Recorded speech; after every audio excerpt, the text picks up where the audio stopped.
என்று சொல்லுகின்ற வகையில் சென்ற வகுப்பில் நாம் 26வது பாடல் வரை நிறைவு செய்திருக்கிறோம். 26 தான் நிறைவு செய்திருக்கிறோம். 27வது பாடல் தொடங்க வேண்டும்.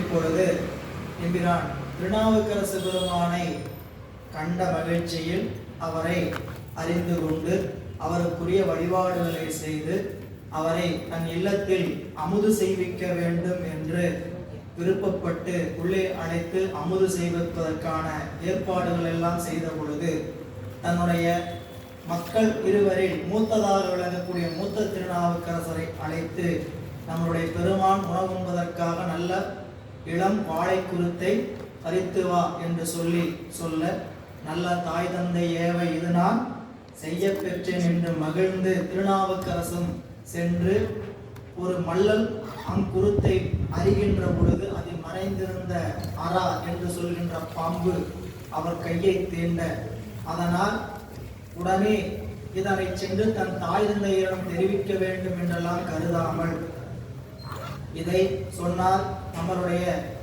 தவத்திற்குரியவர் உணவு எடுப்பதற்கான முயற்சி நின்றுவிடும் என்பதற்காக அந்த குழந்தை கூட அந்த செயலை சென்று உடனே சொல்லாமல் இந்த விஷம் தலைக்கு ஏறுவதற்கு முன்பதாக நான் சென்று இந்த இலையை கொடுப்பேன் என்று அந்த விஷம் போகின்ற வேகத்தை விட இவர் முந்திக் கொண்டு போனார் அப்படின்னு பார்த்தோம். பொருந்திய விட வேகத்தில் போதுவான் வேகம் முந்த வருந்தியே அணையும் பொழுது மாசுணம் கவர்ந்தது யாருக்கும் அருந்தவர் அமுது செய்ய தாழ்க்கையான் அறையே நின்று திருந்திய கருத்தினோடும் செழுமனை சென்று இதுதான் அங்கு நிகழ்ந்தது. இன்றைய சிந்தனை 27வது பாடல் திருச்சிற்றம்பலம். எரிவிடம் முறையே ஏறி எரிவிடம் முறையே ஏறி தலை கொண்ட ஏழாம் வேகம் தெரிவுற ஏறும் கண்ணும் மேனியும் கருகி தீர்ந்து விரிமுறை குளறி ஆவி விடக்கொண்டு மயங்கி வீழ்வான் பரிகல குருத்தை தாயார் வால் வைத்து படிமேல் விழுந்தான். அந்த பாம்பினுடைய விஷம் உடம்பில் சென்று என்ன செய்யும் என்று 7 படிநிலைகள் காட்டுகிறார். ஒரு பாம்பு அல்லது வேறு ஏதாவது விஷம் உடம்பில் ஏறுமானால் உடம்புல 7 சுற்று அந்த விஷம் சுற்றும். இரத்த ஓட்டத்தோடு 7 சுற்றுகள் அந்த விடம் சுற்றி வரும். ஒவ்வொரு சுற்றிற்கும் நம் உடம்பில் வழங்கப்பட்டிருக்கக்கூடிய இறைவன் கொடுத்திருக்கக்கூடிய 7 தாதுக்கள் அழிந்து போகும். 7 தாதுகள் சேர்ந்ததுதான் இந்த உடம்பு. 7 தாதுக்களும் அது தோல், உதிரம், இறைச்சி, மேதை, எண்பு, மச்சை, சுக்கிலம். தோல், இரத்தம், சதை, தசை, நரம்பு, எலும்பு, மூளை, நிணநீர் என்று சொல்லக்கூடிய 7 வகை தாதுக்கள் கூடியதுதான் நம்மளுடைய உடம்பு. இதுல ஒவ்வொன்றாக சென்று சென்று பற்றி 7 தாதுக்களையும் அழிக்கும். முதல்ல இரத்த ஓட்டத்தில் கலந்து இரத்தத்தின் வாயிலாக ஒவ்வொரு சுற்றாக வந்து கடைசியாக நம்மளுடைய நிணநீர் என்று சொல்லக்கூடிய சுக்கில நீரை வரையும் கெடுத்து உடம்பை வீழச் செய்யும். இதுதான் அந்த பாம்பு விஷம் மற்ற விஷங்கள்லாம் தீண்டனா நடக்கக்கூடிய ஒன்று அப்படின்ட்டு மருத்துவ நூல் சொல்லப்படுவதுங்க. எனவே இந்த உடம்புல ஒவ்வொரு சுற்றாக அது வேகமாக போகக்கூடாதுன்னா நம்ம பதட்டப்படக்கூடாது. வேகமாக நம்மளுடைய செயல்பாடு இருக்கக்கூடாது. இந்த செயல்பாடு வேகமாக இருந்தால் ரத்த ஓட்டம் வேகமாகும், விஷம் வேகமாக சென்று பரவும். அந்த வகையில எரிவிடம் முறையே ஏறி, எரிவிடம் என்றால் இங்கு அழிக்கின்ற விஷம், அழிக்கின்ற விடம் முறையே. அந்த முறையே என்பதுதான் முதலில் தோல் வழியாக, வெளியில் தெரிகின்ற தோல் வழியாக, இரண்டாவது இரத்தம், மூன்றாவது தலை தசை, நான்காவது நரம்பு, 5 எலும்பு, 6 மூளை, 7 நிணநீர் என்று சொல்லக்கூடிய சுக்கிலம். இந்த 7ல முதல் பாதிப்பு எதுன்னு கேட்டீங்கன்னா தோல் தான். சரி, இந்த எரிவிடம் முறையை ஏறி தலை கொண்ட 7ஆம் வேகம் தெரியும்படி, இது விஷம் ஏறி பரவிட்டு இருக்குதுங்கிறது கண்ணுல பார்த்தா தெரியும்படி உடம்பு மாறிடுச்சு.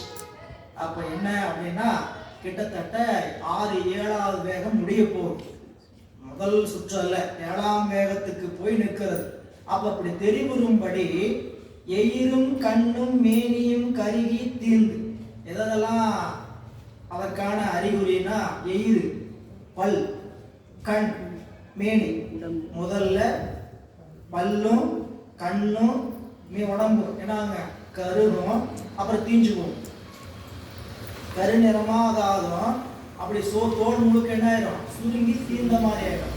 இதுதான் முதல் நிகழ்ந்தது. எயிரும் கண்ணும் மேனியும் கருகியும் தீர்ந்தும் அடுத்ததாக நிகழ்வது விரி உரை குளறி, பேச்சு தடுமாற்றம் வரத் தொடங்கியது. பேச்சு தடுமாற்றம் வந்து ஆவி விடக்கொண்டு மயங்கி வீழ்வான், மூச்சுக்காற்று போய் மயங்கி வீழ்ந்தார். பரிகால குருத்தை தாயார்பால் வைத்து படிமேல் விழுந்தான்.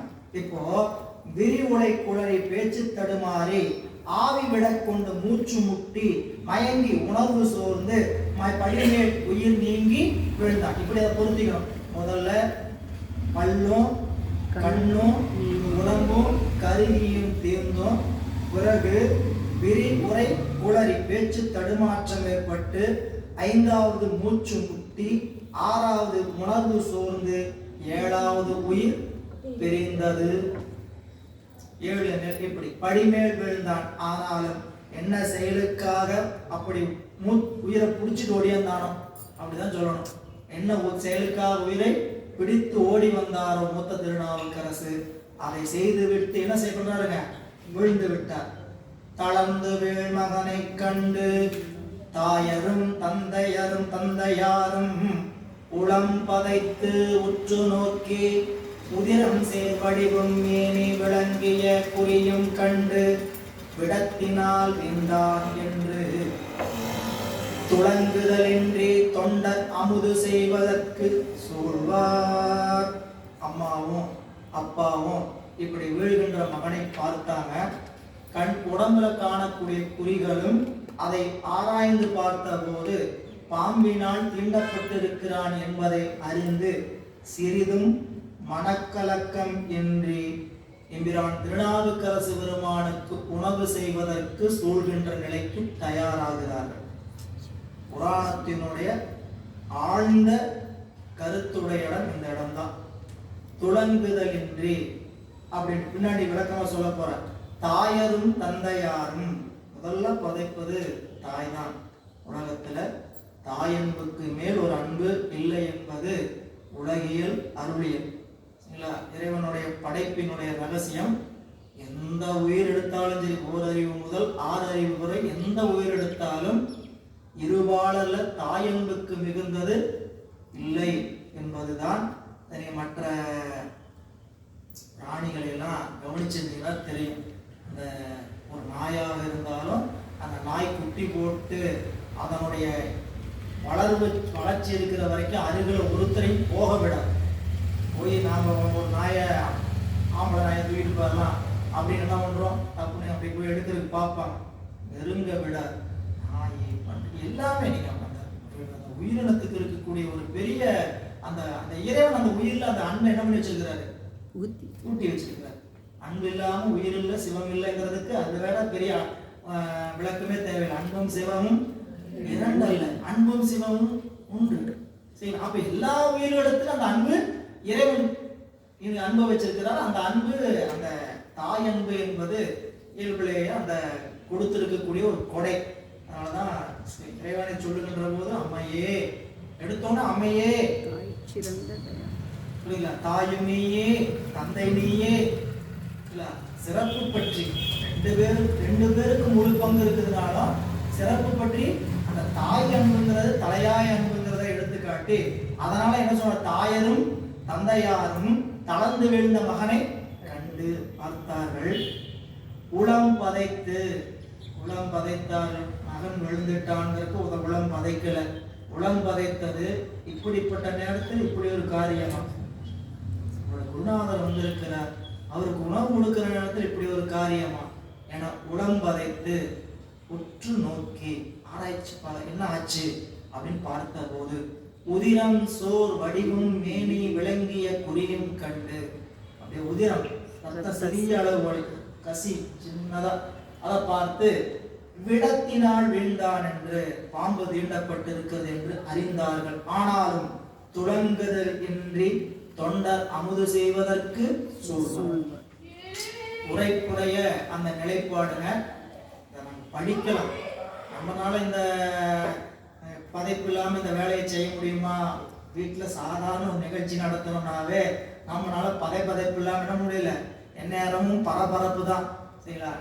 சாதாரணமா செய்யற வேலைய நம்ம வீட்டுல நடந்துச்சுன்னா அது பரபரப்பு, அவ்வளவுதான். வெளியில செஞ்சா அது கூலா இருக்கும். அதுவே நம்ம வீட்டுல அந்த பணியை அந்த செயலை செஞ்சோம்னா பரபரப்பு துளங்குதல், இந்த கலக்கம். அதனாலதான் ரொம்ப யார் உறுதிப்பாடோட, யார் உயர்ந்த நிலையில இருக்கக்கூடியவர்கள், யார் பெரியவர்கள் என்று சொன்னால் தன் நிலையில கலங்காமல் யார் இருக்கிறாங்களோ அவங்க தான் பெரியவங்க. நிலையில் தெரியாது தன் நிலையில மாற்றம் இல்லாமல் நிலையில் தெரியாது அடங்கியா தோற்றம் மலையை விட உயர்ந்ததுன்னு சொல்றதுக்கு காரணம் புலங்குது நடக்காம இருக்குமா? நம்மளுக்கெல்லாம் தானாடாடு விட்டாலும் தசை ஆடுது, சரிங்களா? பெரியாய்பாளையம் அஞ்சப்பையாவும் உங்களுக்கு தெரியும். அவருடைய குருநாதர் சிவமையா. அவருக்கு ரொம்ப எளிமையானவர், சித்தாந்தத்தை மிகுந்த ஆழமாக சொல்லக்கூடிய, எளிமையா சித்தாந்தம் சொல்லக்கூடிய, சித்தாந்தத்தை ஆழமா சொல்லணும், எளிமையா சித்தாந்தத்தை சொல்றவங்க. சித்தியார தலைகீழா மனப்பாடம் பண்ணி வச்சிருக்காங்க, சரிங்களா? அவங்க படிப்பறிவுல ரொம்ப கம்மி, இல்லைங்களா? எங்க போனாலும் ரொம்ப எளிமையா இருப்பாங்க. ஆனால் அவன் கேள்வி அஞ்சப்பையா சொல்லி கேட்டது அது 2 முறை பார்த்துருக்கிறேன். பவானி விழாவில் முதல்ல 63 விழா ஆரம்பிக்கும் போது ஆரம்ப காலத்துல எளிமையா திருப்படம் வச்சு செய்வோம், திருமணி வச்சு செய்ய மாட்டோம். 63 படத்தை வச்சு வண்டியில் வச்சு கூட்டிட்டு அப்படியே அந்த தெருவை மட்டும் சுத்திட்டு வருவோம், அப்படிதான் செஞ்சோம். அப்ப விழா எடுக்கும்போது அப்ப சித்திரை திருவிழாவாக கிடையாது, வைகாசி மூலத்துல திருஞான சம்பந்த பெருமானுடைய குரு பூஜை அன்னைக்கு அந்த விழா. அவருடைய ஏன்னா பாடல் பெற்ற அவருடைய திருத்தலம்னால அப்படி வச்சு அப்படி செய்ய ஆரம்பிச்சோம். 2-3 ஆண்டு செஞ்சதுக்கு அப்புறம் தான் இது தொடர்ச்சியா நடக்கணும்னா இப்படி செஞ்சோம்னா இது எப்படி நடத்தாம விட்டுருவாங்கன்ட்டு திருக்கோயில்ல விழாவோட ஒப்படைச்சிட்டோம்னா இதை தொடர்ச்சியா செய்வாங்கன்னு திருக்கோயில் சார்ந்து கொண்டு போய் கொடுத்தோம். அப்போ 2-3 தடவை சொற்பொழிவு வந்திருக்கிறார்.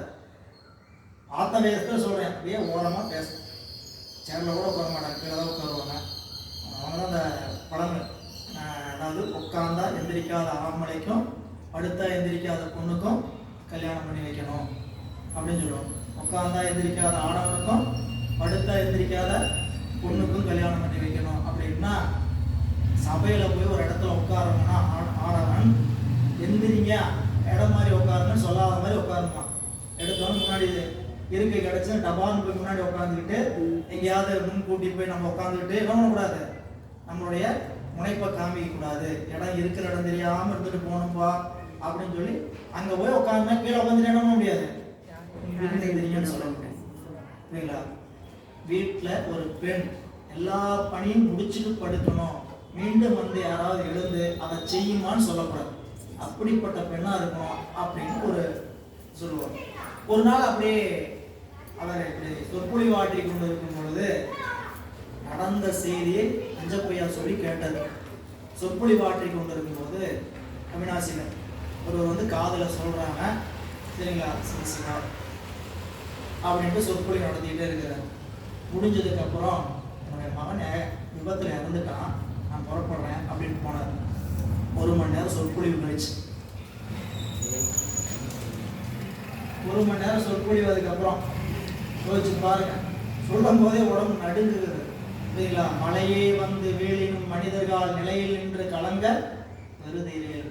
நம்ம இருந்தாலும் சரி சிவன் போய் நான் தடுக்க வைப்போம். நான் அவங்க பேச்சு கேட்டா போயாச்சா போய் தடுக்க வைப்போம், இல்லை ஹாஸ்பிட்டலுக்கு கூப்பிட்டு போயிட்டு இருக்காங்க, போனால் நான் இழுத்து பிடிச்சிருவேனா, திருவருள் அப்படின்னு அவ்வளவு திருவருள் மேலே அவங்களுக்கு ஓட்டுறோம் நம்பிக்கை இல்லை. இந்த வாழ்கின்ற காலத்திலே இப்படிப்பட்ட பெருமக்களை நம்ம பார்க்குறோம் இல்லை. நாயன்மாருடைய வரலாற்றில் சிந்திச்சு பாருங்க, அவங்க எப்படி திருவருளோடு இணைந்து இருப்பாங்க அப்படின்னு சிந்திச்சு பார்க்கணும். நிறைய அந்த மாதிரி உதாரணம் சொல்லலாம், இங்கே இது போதுமானது. அப்போ தொடங்குதலின்றி தொண்டர் அமுது செய்வதற்கு சூழ்ந்தாராக, எல்லாரும் சூழ்வாராகி போய் அவங்க என்ன பண்ணலான்னு முடிவு பண்ணிட்டு, பெறலரும் புதல்வன் தன்னை பாயினுள் பெய்து மூடி புறமனை ஒன்றில் பாங்கோர் புடையினில் மறைத்து வைத்தே அற இது தெரியா வண்ணம் அமுது செய்விப்போம் என்று விரலுடை தொண்டனாவால் விருப்பம் வந்தார். பெறலரும் புதல்வன் தன்னை, எப்படிப்பட்ட புதல்வனுங்க, பெறற்கரிய மகன். ஏன் பெறற்கரிய பேரு? எழுபிறப்பும் தீய வைத்தீண்டா பெறற்கரிய பேரு.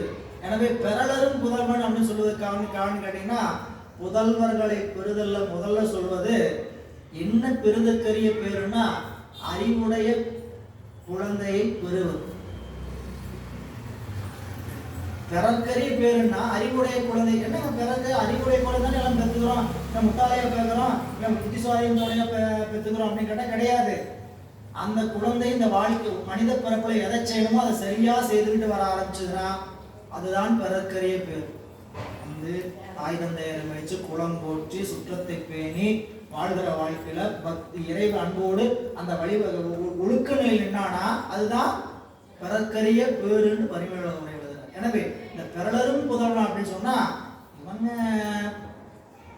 அப்பா வந்து எம்பிரான் அப்பூதியடிகள் பக்தியோட இருக்கிறாரு, இப்ப திருநாவுக்கரசு மேல அன்பு சரி, இவர் எவ்வளவு அன்பாக இருந்திருந்தால் இந்த குழந்தைகளுக்கு அது சென்று போய் எட்டி இருக்கும்.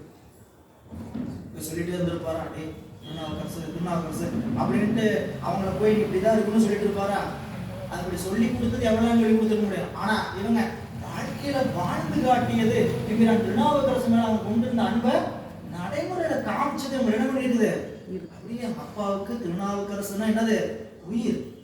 சரி, அதனால அந்த குழந்தை அப்படி நடந்துகிட்டதுனால அது பெறலரும் பேறு பெற்ற அந்த புதல்வன் தன்னை பாயினில் பெய்து மடித்து வைத்து, பாய்க்குள்ள வச்சு மடித்து மூடி, புறமனை ஒன்றில் வீட்டுக்கு ஒதுக்குப்புறமாக ஒரு இடத்துல சமையல் அறைக்கு பின்பாக ஒரு இடத்தில் புடையினில் மறைத்து வைத்து மூடி மறைச்சு தெரியாம வச்சுட்டு, அரை இது தெரியா வண்ணம் அமுது செய்விப்போம் என்று ரெண்டு கணவன் மனைவியும் பேசிக்கிறாங்க. சரிங்களா? மனைவி தான் முதல் சொல்லியிருக்கணும், ஏங்க வெளியில கண்ணுல காட்டிடாதீங்க வருத்தத்தை. ஏன்னா அவர் சொல்லியிருக்கலாம், அவர் சொன்னாலும் இந்த மாதிரி என்ன இருக்கலாம், அழுது இருந்தாலும் என்ன வெளியே கொஞ்சம் கூட தெரியக்கூடாது. அப்படி அவருக்கு நாம் என்ன பண்ணணும், அமுது செய்விக்க வேண்டும் என்று விரலுடை தொண்டனார். விரலுடை ஒரு சிறிதும் தீங்கு நேர்ந்ததை அறிந்து நீக்கும். என்ன விரலுடை? திருநாவுக்கரசு பெருமானுக்கு என்ன வழிவைங்க, விரலுடை தொண்டனார் ஒரு குறிப்பை சொல்லிட்டார். திருநாவுக்கரசு பெருமானுக்கு என்ன சிறப்பு அப்படின்னா, இப்போ இவங்க சொல்லாம மறைக்க போறாங்க, மறைச்சாலும் அதை அறிந்து நீக்குகின்ற ஆற்றலை உடையவர் என்கிறார் திருநாவுக்கரசர். எனவே அப்படிப்பட்ட ஆற்றலுடைய தொண்டனாருக்கு தொண்டனார் வாழ் விருப்போடு விரைந்து வந்தார். கடிது வந்து அமுது செய்ய காலம் தாழ்கின்றது என்றே அடிசிலும் கரியும் எல்லாம் அழகுற அணைய வைத்து படியில் சீர் தொண்டனார் முன் பணிந்து எழுந்து அமுது செய்து எம் குடி முழுது உய்ய கொள்வீர். அமுது செய்து எம் குடி முழுது உய்ய கொள்வீர் என்று அவர் கூற கேட்டு வேகமாக வந்து, என்னடா நம்மளுடைய குலதெய்வம் குருநாதர் உணவு எடுத்துக் கொள்வதற்கு காலதாமதமாகிறதே, ஏன்னா அங்க எவ்வளவோ நேரம் போயிருக்கும், அதையெல்லாம் நினைச்சுக்கிட்டே வேகமா வந்தாங்க. வந்து அந்த உணவு பாத்திரங்க, அந்த உணவுக்குரிய பொருள் எல்லாம் அவர் அமர்ந்து சாப்பிடுவதற்கு அருகாமையில பக்கத்திலே எடுத்து வச்சுக்கிட்டாங்களாம். இதை எடுக்க அதுங்க போற, மறுபடியும் அங்க எடுக்க அதை போறேன்ட்டு வேற வேற வேலை.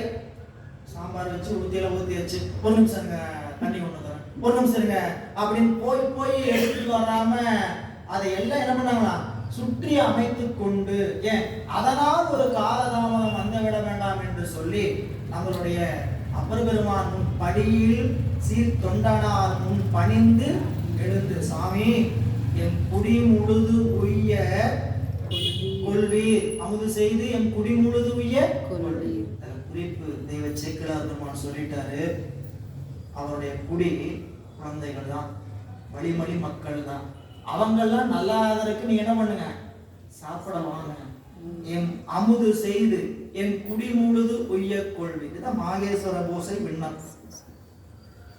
எழுந்தருள் பெரியோய் போற்றி தவத்தால் உங்களை கண்டோம், ஈண்டு அமுது செய்து அருள் பெரியோய் போற்றி எமது குடி முழுது உய்ய கொள்க அப்படின்னு சொல்லி விழுந்து வணங்கி மாகேஸ்வர பூசை செய்ய வேண்டும் அப்படின்னு ஒரு வழக்கம். எனவே இங்க அமுது செய்து என் குடி முழுது உய்ய கொள்வீர் என்று இவர்கள் கூற கேட்டு அருந்தவர் எழுந்து செய்ய அடியினை விளக்கே வேறோர் திருந்தும் ஆசனத்தில் ஏறி பரிகலம் திருத்தும் முன்னர் இருந்து வெந்நீர் சாத்தி இயல்புடை இருவர்க்கும் பொருந்திய நீர் நல்கி புதல்வர்க்கும் அளிக்கும் அவங்க சாப்பிட கூப்பிட்டாங்க. சாப்பிட கூப்பிட்டோன்னு சாமிகள் எழுந்து போய் கைகால்களை அலம்பிக் கொண்டு வேறு ஒரு ஆசனத்தில் ஏறி இருந்து அமர்ந்து தான் உணவு உண்பதற்கு முன்பாக தான் திருநீற்றை அணிந்து அங்கு உணவு அளிக்கக்கூடிய மாகேஸ்வர பூசை அளிக்கக்கூடிய பெருமக்களுக்கும் திருநீற்றை வழங்கி பிறகுதான் உணவு உண்ண வேண்டும் என்பது ஒரு மரபு. எனவே சுவாமிகள் என்ன பண்ணாங்க, அந்த வகையில உணவு கொடுக்கறதுக்கு இடத்துல போய் அமர்ந்து திருநீற்றை அணிந்து கொண்டு இயல்புடை இருவருக்கும் திருநீற்றை கொடுக்கின்ற போது அந்த நேரத்தில் சொல்ற அருந்தவர் எழுந்து செய்ய அடியினை விளக்கி, அவருடைய திருவடியை இவர் அது முன்னாடி அவங்க பாத பூசனை செய்தாங்க. இப்போ நம்ம நாயனாரை கைகால்களை அலம்பிக் கொண்டு சுத்தம் செய்து கொண்டு வேறு ஒரு திருந்து ஆசனத்தில் ஏறி பிறகு பரிகலம் திருத்தும் முன்னர், பரிகலம்னா இலை, வாழை இலை, வாழை இலையை திருத்தி அமைத்து, திருத்துறது என்ன, தண்ணி தெளிச்சு அதெல்லாம் தொடச்சு தட்டி விட்டு இப்படி செய்து இருந்து வெந்நீர் சாத்தி திருநீற்றை அணிந்து கொண்டு இருந்து வெந்நீற்றினை சாத்தி இயல்புடை இருவர்க்கும் ஒரு குறிப்பு போட்டார். இவங்க ரெண்டு பேர் எப்படிப்பட்டவங்க கேட்டா இயல்புடை இருவர். அது என்ன இயல்புடை இருவர்? இயல்பினால் இல்வாழ்க்கை வாழ்வான் என்பான் முயல்வாருள் எல்லாம் தலை. உட்கார்ந்து கண்ணை மூடி மிகுந்த முயற்சி பண்ணி தவம் பண்ணி யோகத்தில் இருக்கிறவங்களோட யாரு உயர்ந்தவர்கள் கேட்டா வாழ்க்கையில எப்படி வாழ்க்கையை நடத்தணுமோ அந்த முறைப்படி வாழ்ந்தாங்கன்னா அவங்க இந்த தவம் செய்கின்ற முனிவர்களோட உயர்ந்தவர்கள். அதனாலதான் திருவள்ளுவர் வாசிக்கின்ற வாழ்க்கை அந்த குறளுக்கு தான் சொல்லப்படும். இயல்பினால் இல்வாழ்வான் என்பான் இயல்புடைய மூவர்க்கும், இயல்பினால் இல்வாழ்வான் என்பான் முயல்வாருள் எல்லாம் தலை. எப்படி முயல்வார்? யோக நெறியில நின்று கொண்டு முயல்வுகின்றவர்களுக்கு, ஏன் யோகத்துக்கு எதுக்காக நிற்கிறோம்? அந்த சித்தியை பெறணும், இந்த சித்தியை பெறணும், அப்படி அருள் கிடைக்கணும் என்று முயற்சி பண்றோம் இல்லையா? அந்த முயற்சியில எங்க கிடைக்குன்னு கேட்டீங்கன்னா இயல்பாக உள்ள இல்லற வாழ்க்கையை எப்படி வாழ வேண்டுமோ வாழ வேண்டும். என்ன அந்த இல்லற வாழ்க்கையோட ஒழுக்கை என்னெல்லாம் சொல்லியிருக்கு, அதெல்லாம் படிச்சு தெரிஞ்சுக்கணும். இல்வாழ்க்கைக்கு 10 குறள் வச்சிருக்கிறார் ஆடவனுக்கு, பெண்ணுக்கு ஒரு 10 குறள் வச்சிருக்கிறார் வாழ்க்கை துணை நலம். இந்த ரெண்டையும் படிச்சதற்கான இந்த வாழ்க்கை முறைய வாழ்ந்து கொண்டு வருகின்றவர்களுக்கு யோகத்தில் அமர்ந்து கொண்டு பெறுகின்ற சித்தியை காட்டிலும் தன்னிடத்துல தவ வலிமை அதிகம், சொன்னால் பலிக்கும். அதனாலதான் சொன்னாங்க, தெய்வம் தொழா கொடுங்கள் தொழுது எழுவான் பெய் என பெய்யும் மழை. அப்படி நடக்குதுங்களா ஐயா அப்படின்னு நினைப்போம். அப்படிப்பட்ட வாழ்க்கையில் இருக்கிறவங்க யாரையோ ஒருத்தர் சந்திக்கணும், புரியல? இல்ல நாம அந்த தவத்துல இருக்கணும். 2 தவத்துல ஏதாவது ஒரு தவத்துல இருந்தோம்னா நம்மளுக்கு நிச்சயமா நடக்கக்கூடிய இடத்துல பார்க்கிறோம், புரியுங்களா? அப்படிலாம் ஏதாவது சொல்லலாம், ஆளை சொன்னாலும் ஊற சொல்லக்கூடாது, ஊற சொன்னாலும் பேர சொல்லக்கூடாது, சரிங்களா? சில இடத்துலாம் அப்படி போக வேண்டியது. எனவே இப்படி அந்த நிலையில அம்மையார் அப்படி சுவாமி இருந்து வெந்நீர் சாத்தி இயல்புடை இருவருக்கும், என்ன இயல்புடை இருவர் என்று கேட்டால் சிவனடித்து சிவனடிமைத்தரமாகிய அன்பு நெறியில் பெறலாமை போல வேத வாக்கியலும் பிறளாத பெருமை பிறங்குகின்றவர்கள் சிவனடிமை திறமத்தை அடிப்படையாக கொண்டு வாழக்கூடிய இயல்புடை வாழ்க்கை. இயல்புடை வாழ்க்கைன்னா நீங்க இங்க மனை வாழ்க்கையை பொறுத்தே கூடாது, சரிங்களா? இவங்க அதை காட்டிலும் சிவனடி திறமை வாழ்க்கையாகிய அன்பு பொருளாத வாழ்க்கையை வாழ்றாங்க. ஆதி நான் மறை பொருந்திய நீர் நல்கி புதல்வர்களுக்கும் அளிக்கும் பொழுதில் ஆதி நான் மறை நூல் வாய்மை அப்போது யாரை நோக்கி காதலர் இவர்க்கு மூத்த சேயையும் காட்டும் என் முன்னே மேதகு பூதி சாத்த என்றாலும் விளைந்த தன்மை யாதும் ஒன்றுரையார் இப்போது இங்கு அவன் உதவா என்றார். இப்போ சுவாமி அப்போதியாரை பார்த்து, ஐயா அங்க உங்களுடைய பிறந்த காதல் பிள்ளைகள்ல மூத்ததாக இருக்கக்கூடிய திருநாவுக்கரசையும் காட்டுங்க, மேதகு பூதி சாத்த வேண்டும் என்று சொல்ல இவர் என்ன நடந்ததோ அதை சொல்லாமல் என்ன சொல்லி முடித்தார் என்றால் இப்போது இங்கு அவன் என்னங்க நாயனார் பொய் பேசிட்டாரா? இவர் சிவனடியார் தானே, நாயன்மார் தானே, இப்படி பொய் பேசிட்டாரா?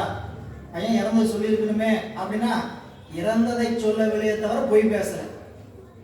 இப்ப இங்க உதவ மாட்டான், பின்னாடி மறுபடியும் உதவுவான். இப்போ இங்கு உதவும், இந்த இடத்துல அவன் பயன்பட மாட்டேனே தவிர பின்னாடி மறுபடியும் ஆக போறான். நமக்கும் எல்லோருக்கும் பயன்படுகின்ற ஒரு காட்சியை தரப்போகிறான். எனவே சொல்கிறார் ஆதி நான்மறை நூல் வாய்மை. நல்லா அவர் சொல்லும் போதே அப்பூதியடியாருக்கு என்ன அடைமொழி கொடுத்து சொல்றாருன்னு பாருங்க.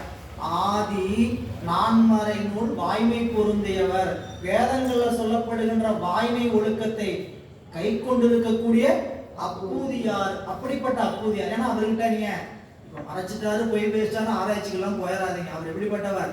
வேதத்துல சொல்லப்பட்டபடி உண்மை ஒழுக்கத்தோடு வாய்மை ஒழுக்கத்தோடு வாழக்கூடியவர். அவரை பார்த்து காதலர் இவர்க்கு, ஆண் பிள்ளைனாவே அது என்னதுங்க, நிறைய இடத்துல சொல்லுவார் காதலர். ஏன்னா பெற்றோர்கள் முதல் விரும்புவது ஆண் பிள்ளையை தான் ஒரு வழக்கம். அதனால காதலர் காதலர் இவருக்கு மூத்த சேயையும் காட்டும் முன்னே எதற்கு மேதகு பூதி சாத்த என்றாலும் விளைந்த தன்மை யாதும் ஒன்று உரையார்.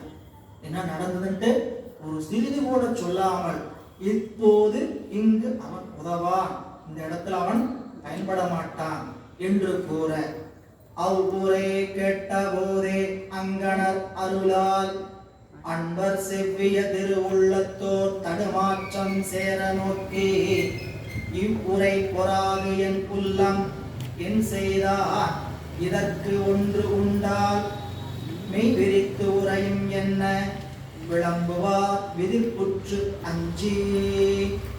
கேட்ட உடனே இறைவனுடைய கருணையினால் நாயனாருடைய உள்ளத்தில் ஒரு சிறு தடுமாற்றம் ஏற்படுகிறது, திருக்குறிப்பு ஏற்படுகிறது. உடனே அப்போதியாரை நோக்கி, ஐயா என்ன நடந்தது, அவன் எங்கே, உண்மையை விரித்து சொல்லுங்கள். சேக்கிழார் பெருமானுடைய கருணை சொல்லும் பொழுதே உண்மை சொல்லுங்கன்னு சொல்லணும். இந்த வார்த்தையிலும் நுணுக்க வச்சிருக்கிற உண்மையை விரித்து சொல். அப்ப முன்னாடி சொன்னது என்ன? உண்மை. உண்மையை சுருக்கி சொன்னார். இப்போது இங்கு உதவான் அப்படின்னு அவர் என்ன சொல்லிட்டாரு? சுருக்கித்தான் சொன்னாரு, பொய்ய சொல்ல உண்மையைத்தான் சொன்னாரு. இப்ப என்ன பண்றாரு? சுவாமி கேட்கிறாரு, உண்மையை விரித்து சொல்லவும் சொல்கிறார். அவ்வுரை கேட்ட போதே இறைவனுடைய அங்கணர் கருணையினால் அருளால் அன்பர் செவ்விய திருவுள்ளத்தோர் தடுமாற்றம் சேர நோக்கி, உள்ளத்துல உணர்ச்சி, சரிங்களா? அதான் ஏன்னா சிவம் இங்கிருந்து அந்த உணர்த்துதலை அந்த அருளாளர்களுக்கு கொடுத்து கொண்டு அந்த ஞான நிலையில் இருக்கக்கூடியவர்களுக்கு பிறருடைய உள்ள ஓட்டத்தை கணிக்கின்ற அளவிற்கு ஆற்றல் உண்டு. அது அவங்களுடைய தவத்தை பொறுத்து. தவம் சிறிதாக இருந்தா ஒன்று ரெண்டு பேரை பார்த்தா சொல்லுவாங்க. இப்படி அப்படி சொல்றதுன்னா இது இந்த குறி சொல்றது கிடையாது. இப்படி நடக்கும் அப்படி நடக்கும் அப்படின்ட்டு ஐயா எப்படி நடக்கும் சொல்லுங்க அப்படி கிடையாது. புரியுங்களா? அவருடைய முகத்தை பார்த்தா அவங்க ஏதோ துன்பத்தில் இருக்கிறாங்க, ஏதோ இப்படிப்பட்ட துன்பமா கூட இருக்கலாம் அப்படின்ட்டு ஒவ்வொருவருக்கும் அந்த ஆற்றல், தவ ஆற்றல் கூட கூட.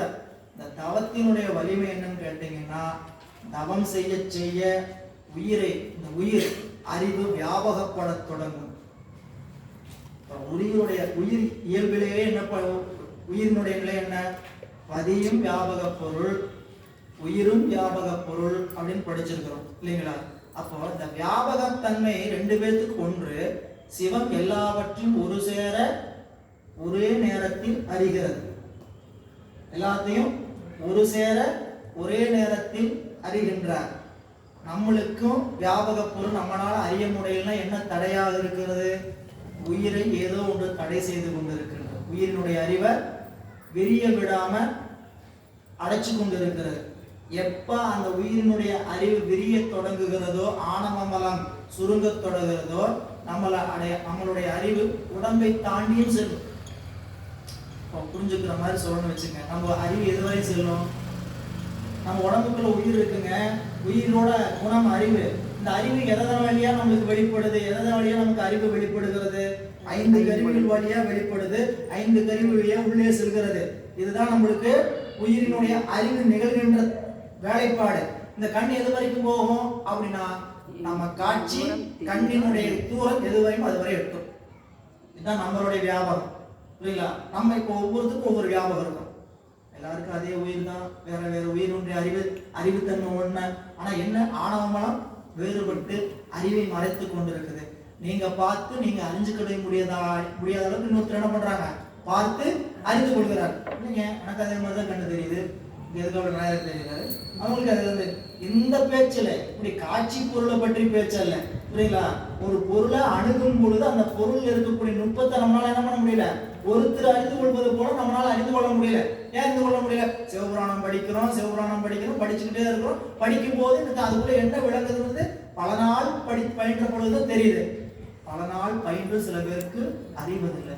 என்ன காரணம்? அறிவினுடைய நுணுக்கம். இந்த அறிவு சூக்குமமாக ஆக, அறிவு சூக்குமப்பட்டதுன்னா சூக்கும பொருளை பற்றி அறிஞ்சுக்கலாம். இப்ப நம்ம அறிவு தூள நிலையில இருக்கு. தூள நிலையில் இருக்கும்போது தூள பொருளை பற்றிய அறிவு தான் நமக்கு நிகழும். தூள பொருளா இருப்பது எது?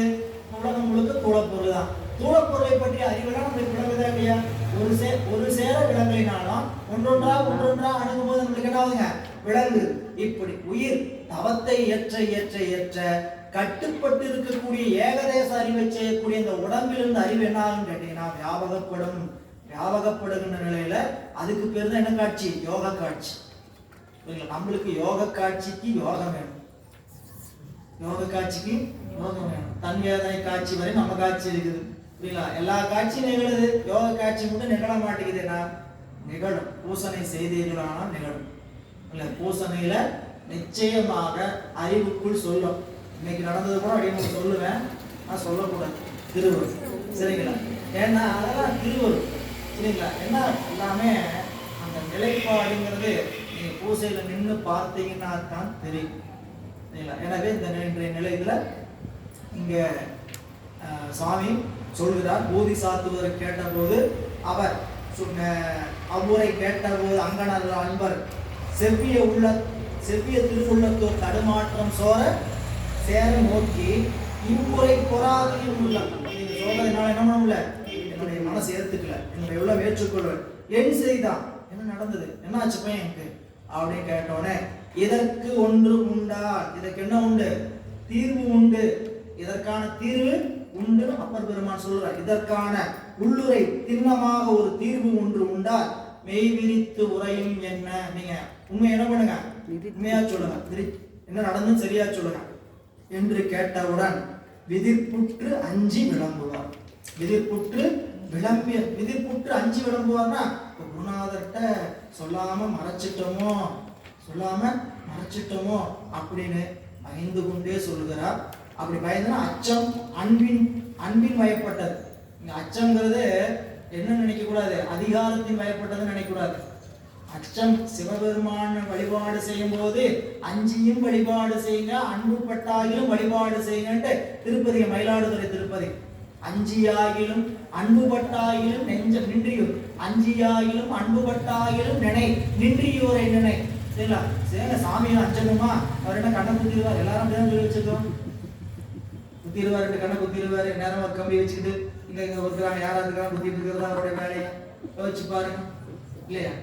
நம்ம செய்த வினைக்கான அனுபவத்தை இறைவன் கொடுக்கிறான், சரிங்களா? அதைத்தான் விளங்குவதை இறைவனுக்கு ஊட்டுவது மட்டும்தான் வேலை.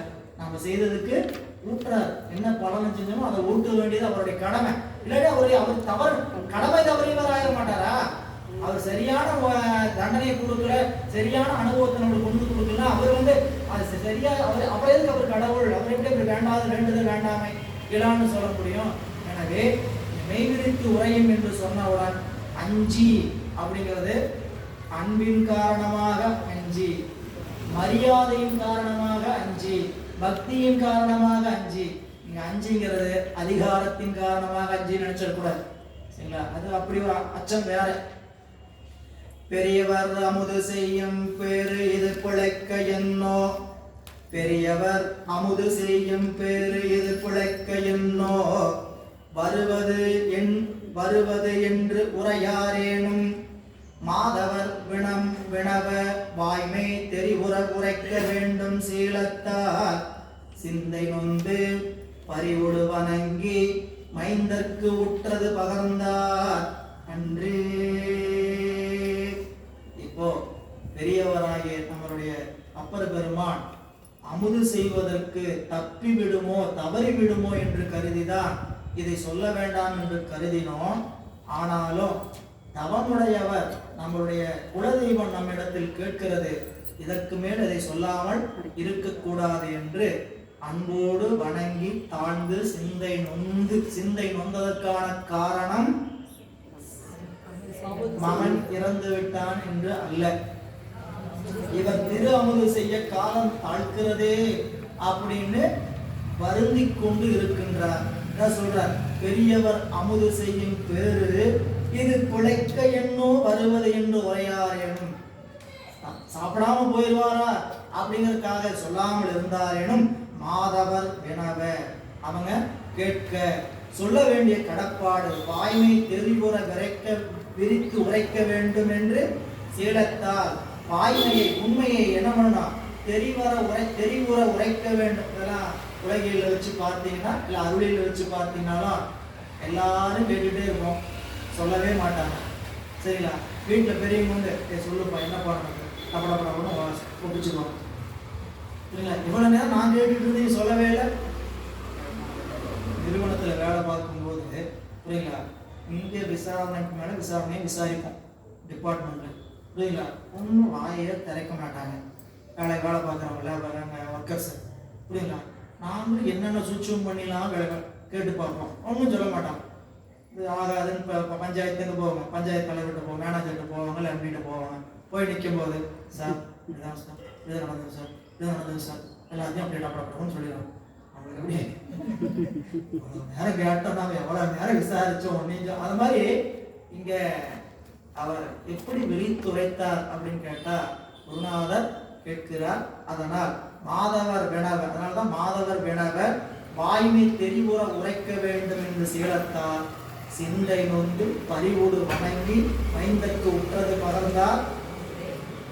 ஆவினுக்கரசர் கேளார் நன்று நீர் புரிந்த வண்ணம் யாவர் இத்தன்மை செய்தார் என்று முன்கெழுந்து சென்றே ஆவி தீர் சவத்தை நோக்கி அண்ணலார் அருளும் வண்ணம் பார் இசை அதிகம் பாடி பணிவிடம் பாற்றுவித்தார். இதை கேட்டு நாயனார் விரைந்து எழுந்து சென்று அந்த ஆவி தீர்ந்து கொண்டு இருக்கின்ற சவம், ஆவி தீர்கின்ற சவம்னு சொல்ல வேண்டிய அவசியம் இல்லை. சவம்னு சொன்னாவே அது என்னதுங்க? இறந்த உடல் தான். ஆனால் அது ஆவி தீர்ந்து போய் சவமாகவே ஆகப்போவதல்ல, இது மீண்டும் ஆவி பொருந்துவதனால் என்னன்னு சொல்லிட்டாருங்க, ஆவி மட்டும்தான் போயிருக்குதாங்க. அதை மீண்டும் என்ன பண்றாருங்க? இறைவனுடைய அருளின் காரணமாக பா இசை பதிகம் பாடி பணிவிடம் பாற்றுவித்தார் சொல்கிறார்.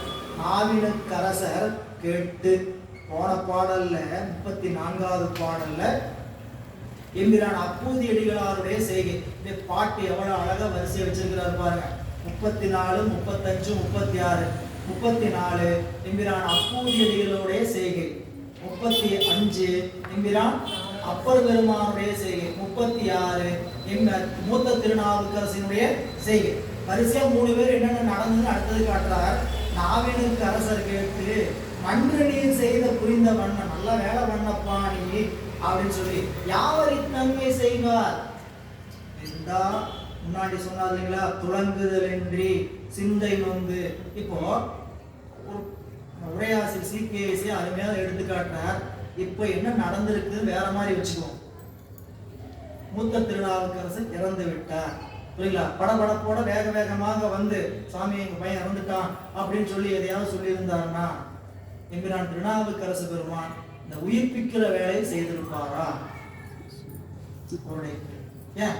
உலக இயற்கை, பிறந்தவர்கள் இறப்பது உலக இயற்கை. ஏதோ ஒரு காரணத்தினால இறப்பாங்க. ஊர்ல எல்லாம் இறந்த அடியாருடைய குழந்தைங்களா இறந்தாங்க போய் உயிர்ப்பிச்சுட்டு இருக்கிறத வேலை. என்ன காரணத்துல 2 இடத்தை எடுத்து காட்டுறார். திரு புக்கொழியூர் அவிநாசியில தம்பி யாதவர் சேர்நாட்டுக்கு போறார். போகும்போது அவிநாசி அப்புறம் வணங்க போகும்போது ஒரு வீட்டுல மங்கள ஒளி கேட்குது, ஒரு வீட்டுல அழுகை ஒளி கேட்குது. சரிங்களா? அழுகை ஒளி கேட்டதை கேட்டு என்னன்னு கேட்கிறாரு, இந்த இப்படி நடந்ததெல்லாம் செய்திகள் சொல்லிட்டாங்க. சரிங்களா? அவர்கள் திருப்பி வந்து நம்பியாரூர் வந்திருக்கிறார் என்று தன் வீட்டில் இருந்த சோகத்தை எல்லாம் மறைத்துக் கொண்டு வீட்டு வந்து விழுந்து வணங்கி, எங்களுடைய குலதெய்வமே எழுந்தவங்க, நாங்கள் உங்களை எப்படி பார்க்கணும், இப்படிலாம் பார்க்கணும்னு நினைச்சதே இல்லை, வாங்க வாங்கன்னு அன்போடு உபசரித்து வரவேற்றாங்களா? சாமி நினைச்சாரா இப்படிப்பட்ட தொண்டர்களோட துன்பந்திக்காக இப்படி கோயிலுக்குள்ள போறது அப்படின்னு நினைச்சாரா? அப்போ தொண்டர்கள் அந்த தன்னுடைய உண்மை அந்த துன்பத்தை மறைத்ததனால இவங்க என்ன பண்றாங்க, சாமி அதை நமக்காக யாருக்காக, நம்மளுடைய அன்பின் நம்மேல் கொண்ட அன்பின் காரணமாக இந்த உண்மையை மறைத்திருக்கிறாங்களே அப்படின்னு தான் அந்த செயலை அவர்கள் செய்வதற்கு மேற்கொண்டாங்க. இல்லைன்னா இந்த செயலை அவர்கள் செய்திருக்க வேண்டிய அவசியம் இல்லை. இன்னொரு இடம் காட்டுறார் சிவபிரான் திருஞான சம்பந்தருடைய வரலாற்றுல திரு மயிலாப்பூர்ல சிவனேச செட்டியாருடைய திருமகளார் பூம்பாவை பாம்பு தீண்டி இறக்க அந்த குழந்தை ஏன் இம்பிரான் திருஞான சம்பந்த பெருமான் உயிர்ப்பித்தார். சரிங்களா? சிவனேச செட்டியார் போய் எல்லையில போய் வரவேற்க போறார். புரியுங்களா? எல்லையில வரவேற்றாருன்னா என்ன? எல்லையில வரவேற்றாரா திருவொற்றியூர்ல இருந்து திருமயிலாப்பூர் வரைக்கும் பந்தல் கொடி. இன்னைக்கு கட்சிகளை கூட போட்டோம் அப்படி செய்ய முடியாது. இன்னைக்கு கட்சிகளில் மட்டும் அப்படி செய்ய முடியாது. திருவொற்றியூர் எங்க இருக்கு, திருமயிலாப்பூர் எங்க இருக்குது, புரியல? அவளுக்கும் பதாக கட்டி அவரை வரவேற்று, புரியல, வந்து கோயிலுடைய வளம் வந்து கும்பிடுற வரைக்கும் வாழ்நாள்ல நான் இப்படி போட்ட அன்பு செலுத்தினேன், எனக்கு ஒரு மகள் இருந்தா இப்படி இறந்துட்டான்னு எதுவுமே அவர் சொல்லலை.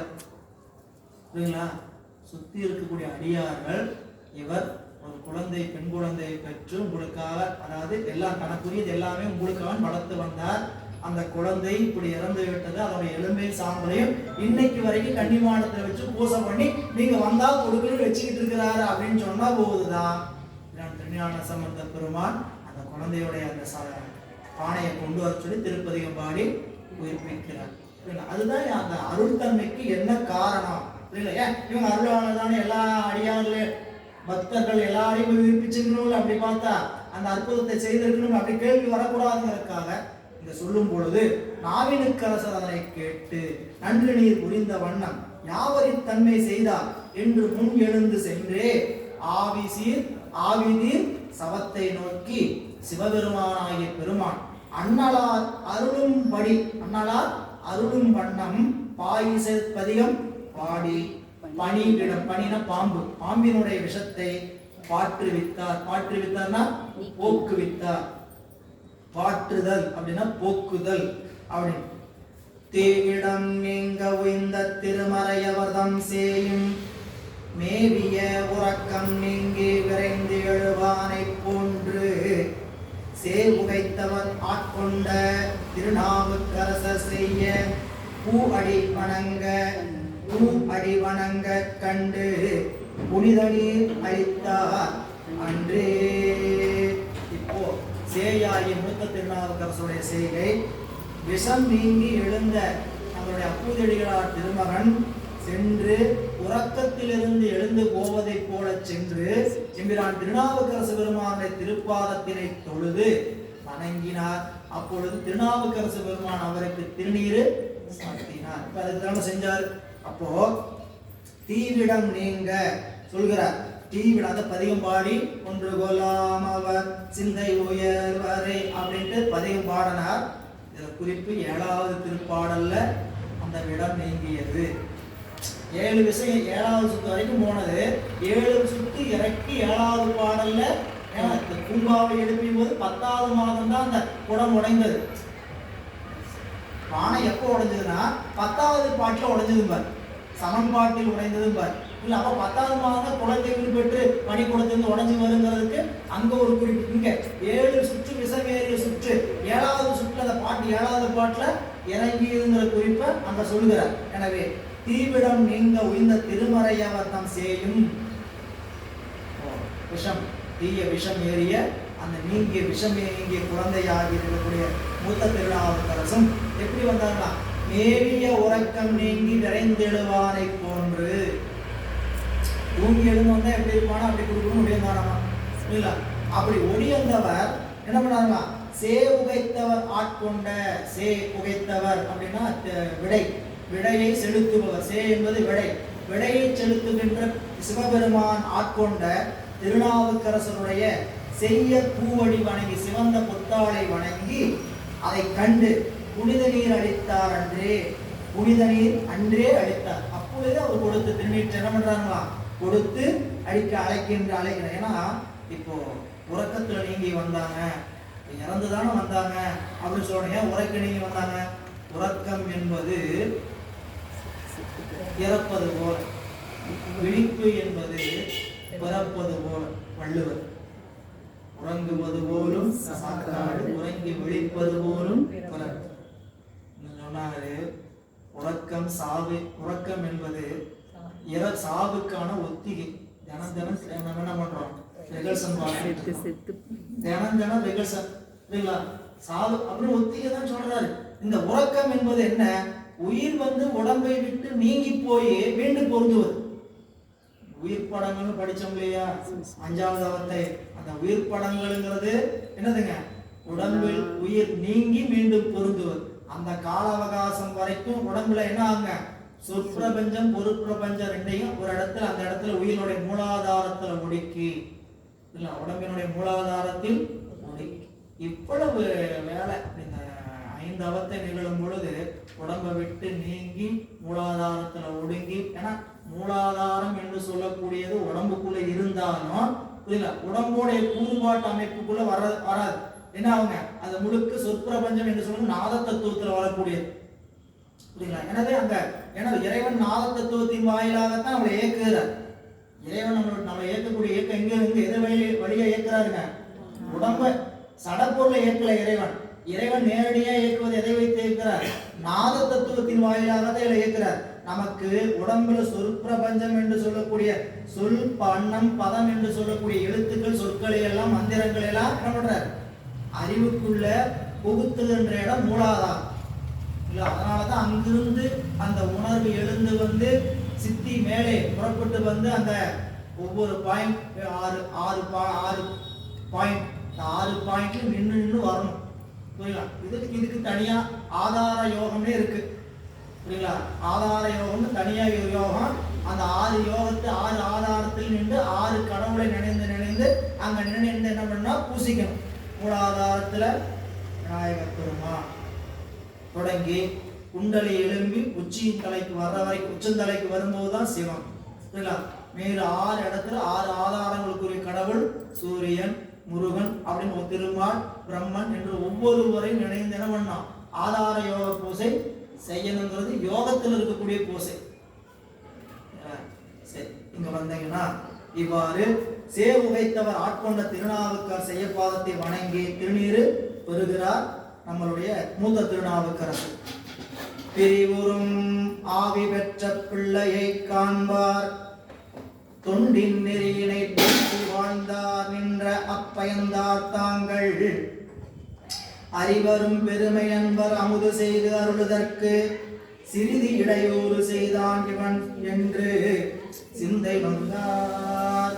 இப்போ ஆவி பெற்று வந்து உயிர் பெற்று வந்திருக்கக்கூடிய மூத்த திருநாவுக்கரசரை கண்டு மனம் நொந்துங்கிறார்.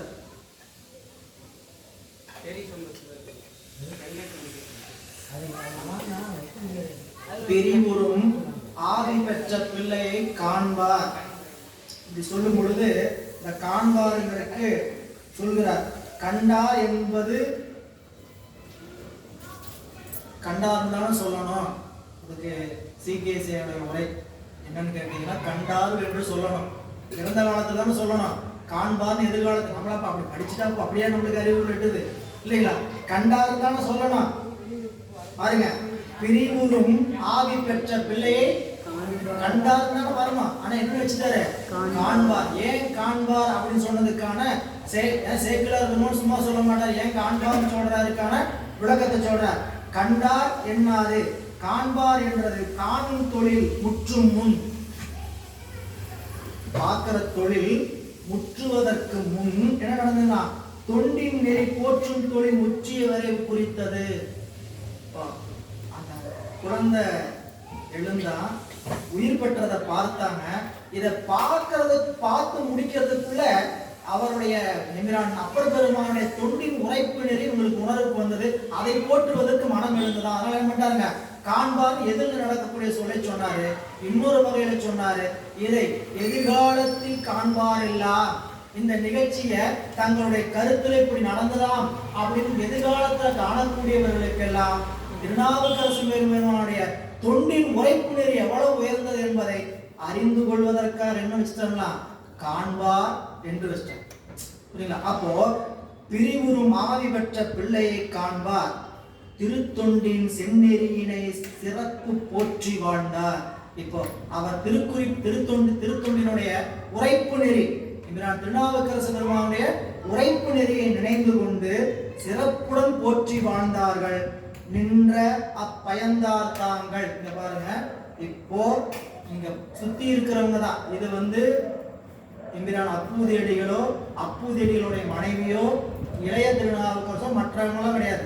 யாருன்னா இந்த அற்புதத்தை கண்டவர்கள் இப்படி பாம்பு தீண்டி இறந்த குழந்தைய இவர் உயிர்ப்பித்திருக்கிறார், இவருடைய திருத்தொண்டினுடைய உரைப்பு நெறி எப்படிப்பட்டது என்று சுற்றி இருக்கக்கூடியவங்களாம் போற்றி போற்றி மகிழ்கிறார்கள்.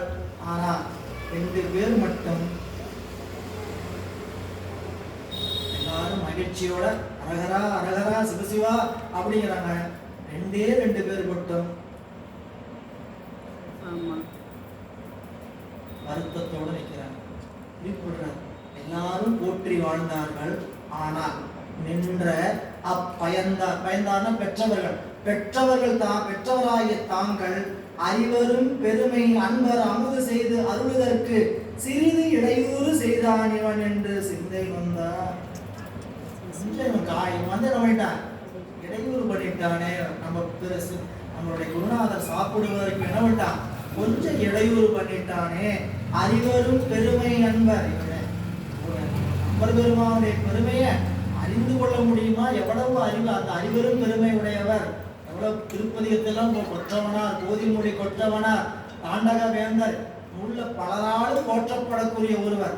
அப்படிப்பட்ட அருமை உடையவருடைய திருமுது ஏற்கின்ற அந்த அருளுதற்கு சிறிது இடையூறு செய்தான் இவன் என்று சிந்தை நொந்தார். அப்படின்னு நொந்ததுக்கான காரணம் சொல்றார். ஏன்னா இந்த இந்த பாட்டு தான் இந்த சரிதத்திற்கே உரையாணின்னு உரைச்சு பார்க்கிற கல்லு. இந்த இடத்துல அவங்க மகிழ்ந்திருந்தாங்கன்னு என்ன இருக்கும், கொஞ்சம் அப்படியே யோசிச்சு பாருங்க. மகிழ்ச்சி அடைஞ்சிருந்தாங்கன்னு என்ன இருக்கும், புராணம் பயம் வந்துட்டான் ஆகா அப்படின்னு நினைச்சிருந்தாங்கன்னா இவங்க இவ்வளவு நேரம் செஞ்ச வேலை எல்லாமே, இவ்வளவு தொண்டு உரைப்போட நின்ற எல்லாமே என்ன இருக்க போயிருக்கும். உயிர் பெற்று வந்த போதும் அவங்க நினைப்பெண்ணு கேட்டா சிந்தை நோகுகிறார்கள். அப்படி இருக்கும்போது ஆங்கு அவர் வாட்டம் தன்னை அறிந்து சொல்லரசர் கூட ஓங்கிய மனையில் எய்தி அமுது செய்து அருள உற்ற பாங்கினில் திருப்ப முன்னூல் பயில் மணி மார்பர்தாமும் தாங்கிய மகிழ்ச்சியோடும் தகுவன சமைத்து சார்வார். இப்போ அப்பர் பெருமான் இவங்களுடைய முகவாட்டத்தை பார்த்தார். இவங்க வாங்க மறுபடியும் சாப்பிட்றேன்னு கூப்பிடல. சரி சாப்பிட போலாங்களா, உணவெடுத்துக்கு போலாங்களா அப்படின்னு அப்பர் பெருமானே கேட்டாரா. மகிழ்ச்சியோடு தோ சாமி போலாம் வாங்க அப்படின்னு சொல்லிட்டு அழைத்து கொண்டு வீட்டில் போய் சமைப்பதற்கு அந்த இடத்தில் எடுத்து வைப்பதற்கான தேவைகளை மீண்டும் செய்கிறார்கள். ஏனெனில் ஆவி தீர்ந்த சடலமாக வீடு இருந்ததனால புண்ணியனார் அமுது செய்வதற்கு மீண்டும் அந்த இடத்தை புனிதமாக்க வேண்டும் என்று கருதி அந்த இடத்தை தூய்மை செய்கிறார். எனவே ஏன்னா மறுபடியும் என்னங்க வந்து அந்த வேலையை சமைத்து சாய்வார் அப்படின்னு சொல்லியிருக்கிறாரு.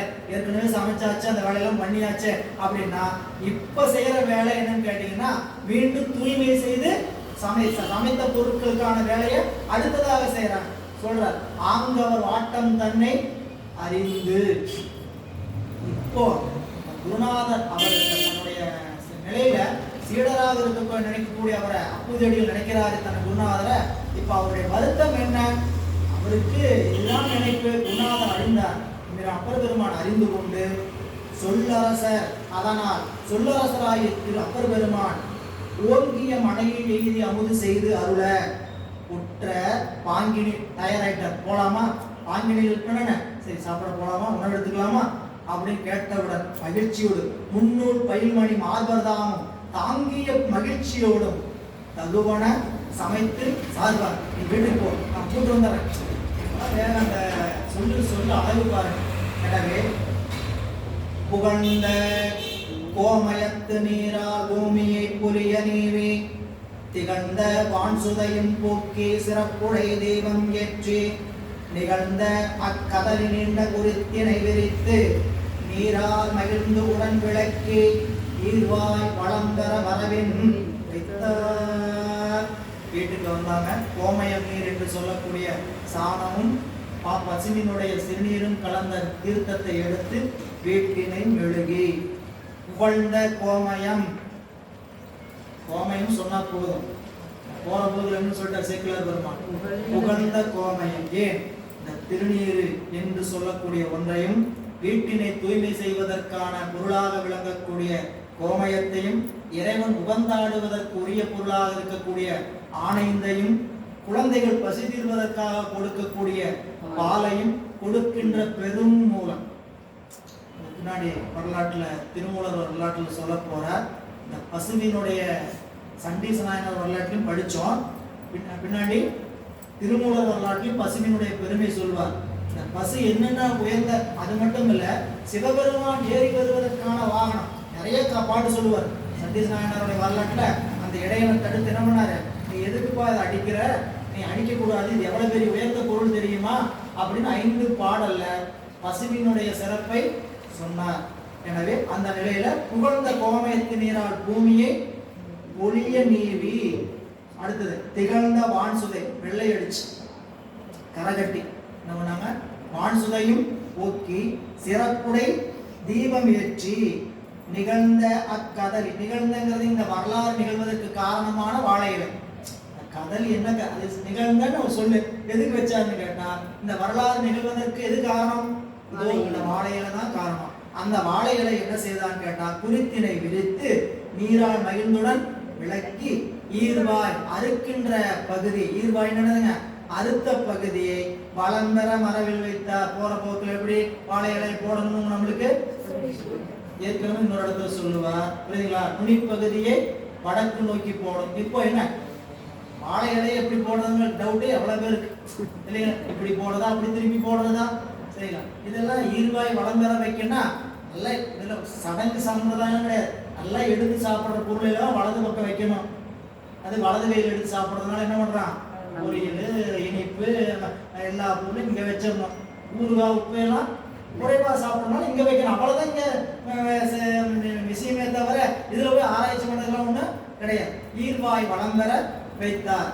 திருந்திய வாசன் நீர் அழித்திட திருக்கை நீரும் பெருந்தவர் மறையோதம்மை பிள்ளைகளுடனே நோக்கி அரும் புதல்வர்களும் நீரும் அமுது செய்வீர் என்ன விரும்பிய உள்ளத்தோடு மேலவர் ஏவல் செய்தார். கைகளை விளக்குவதற்கு கண்ணீர் கொடுத்தாங்க. கண்ணீரை பெற்று கையை துடைத்துக் கொண்டு என்கிறான் அப்பர் பெருமான். உணவு அருந்துவதற்கு இருந்தவுடன் உடனாக இருக்கக்கூடிய என்கிறான் அப்பூதியடிகளையும் மூத்த திருநாவுக்கரசு இளைய திருநாவுக்கரசு எல்லோரையும் நல்லா உட்கார்ந்து சாப்பிடுங்க அப்படின்னு அழைத்தார். சாப்பிடுங்கன்னு சொன்ன உடனே உட்காந்துட்டாங்க. ஏங்க அப்படி செஞ்சாங்க அப்படின்னு கேட்டா, குருநாதர் ஏவல் பேசாம கேட்கறது மட்டும்தான், கேள்வி கேட்காம அப்படியே ஒரு மரபு அப்படியே கொண்டு வந்திருக்கிறாங்க. திருஞான சம்பந்தருடைய வரலாறு, கமல ஞான பிரகாச வரலாறு, சிற்றம்பல நாடிகள் வரலாறு. உனக்கு இந்த மடத்துல நீ வேலை இல்லைப்பா, கிளம்பு. ஒரே ஒரு நாள் உணவு கசக்குதுன்ட்ட, மடத்துல உணவு கசக்குது. உன்னாதான் இன்னைக்கு உணவு கசக்குது அப்படியாப்பா, இவ்வளவு நாள் கசப்பா தான் இருந்ததுப்பா, தினமும் விளக்கண ஊதி தான் பண்ணிட்டு இருந்தோம். உனக்கு இன்னைக்கு என்ன ஆயிடுச்சு, வாய்ச்சுவை வந்துருச்சு, இனி நீ இங்க இருக்கிறது தகுதி உடையவன் கிடையாது, கிளம்ப வெளியிட்ட மடத்தை விட்டு. ஒரு போராட்டமா பண்ணாரு, போயிட்டார். குருநாதர் கோச்சுக்கிட்டாரா, ஒளிய போச்சு விட்டாருன்ட்டு நேரம் குருநாதா குருநாதா குருநாதான்னு சிற்றம்பல நாடியில் நினைச்சுக்கிட்டே இருந்தார். முக்தி பெறுகிற நாள் இன்னைக்கு, நம்மளுடைய முக்தி நாள் என்று குருநாதர் முடிவு பண்ணி மீத இருந்த 63 சீடர்களுக்கு குழி தோண்டியாச்சு. தன்னோட சேர்த்து 63 பேருக்கு 64வது குழி தோண்டியாச்சு. 63 பேரை குழியில் உட்கார வச்சு இவர் குழியில் அமர்ந்துட்டாரு. குழியில சிவபெருமான் நெட்டை போடுறது, சமாதி ஆகிற அந்த பயிற்சியில சமாதி ஆகிறதுக்காக அப்படின்னு உட்கார்ந்தாங்க. உட்கார்ந்து சமாதி ஆகும்போது குருநாதர் நினைத்தாராம், ஒரே ஒரு சீடன் போயிட்டாங்க அப்படின்னு நினைச்சாராம். புரியுங்களா? அங்கிருந்து அவர் குடுகுடுன்னு ஓடி வந்து அவர் மடியில அமர்ந்து கொண்டு, எங்கிருந்து எப்படி வந்தாருன்னு தெரியாது. புரியுங்களா? குருநாதர் நினைத்த நினைப்பு மாத்திரத்துல குடுகுடுன்னு ஓடி வந்து குருநாதர் மடியோடு அமர்ந்து முக்தி பெற்றவர். அந்த வரலாற்றையுடையது சீகாழி சிற்றம்பல நாடியில் வரலாறு. தோழர் போதம் நூலை அருளியவர். மயிலாடுதுறைக்கு பக்கத்துல இந்த திருத்தலம் இருக்குது. இன்னைக்கும் நீங்க போனா 63 சமாதிய ஒரே இடத்துல பார்க்கலாம். குருநாதர் அப்படி உணர்வு பூர்வமா குருநாதரும் சீடன் என்ன இருக்கிறாங்க, இணைந்து இருக்கிறாங்க. இந்த உணர்வு நம்மளுக்கு பயிற்சியிலேயே வரலையே. புரியுங்களா? என்னமோ அப்படி குருநாதரை பார்த்தா ஏன் நல்லா இருக்குங்களா, இப்படியா பேசும்போது அந்த பேச்சு அவரு நம்மளை வந்து இருக்கிறாரு, அதுக்காக அவர்கிட்ட அப்படியே பேசிக்கலாமா? புரியுங்களா? பேசணும், பேசாம இருக்கக்கூடாது. தெளிவு குருவின் திருவார்த்தை கேட்டல். புரியுங்களா? ஆனா பண்பு தன்மை, அவங்க எளிமையா பேசலாம், நாம எப்படி இருக்கணும், அவங்ககிட்ட ரொம்ப அப்படி பணிஞ்சு கூட அன்பும் பணிவும் கலந்து அவங்ககிட்ட அந்த உள்ளத்துல என்ன. அதனாலதான் நம்ம ஏன் தவத்தால சிவபெருமானே குருநாதரா வருவார். தவம் செய்ய செய்ய தவத்தால் குருநாதர், சிவமே குருநாதரா எப்போ வருவார்னு கேட்டீங்கன்னா, குருநாதர் மீது நமக்கு அந்த அளவுக்கு தவத்தை செய்யும்.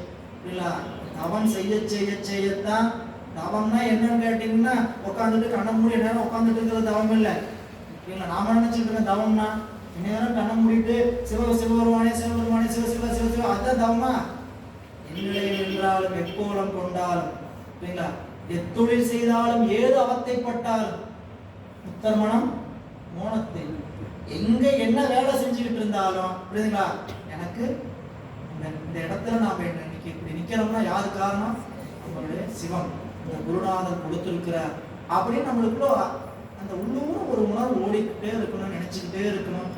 தெளிவு குருவின் திருமேனி காணல், தெளிவு குருவின் நாமம் சேர்ப்போம், தெளிவு குருவின் திருவார்த்தைகள், தெளிவு குரு சிந்திச்சால்தானா நீங்க எவ்வளவு விளக்கம் எழுதியிருக்கிறேன் அப்படி பாட்டு புரியுது. தெளிவு குருவின் திருமேனி காண்டல் அப்படின்னா பாட்டு புரியுது. ஆனா அதுக்கு நிறைய விளக்கம் சூட்சமா சொல்றேன்.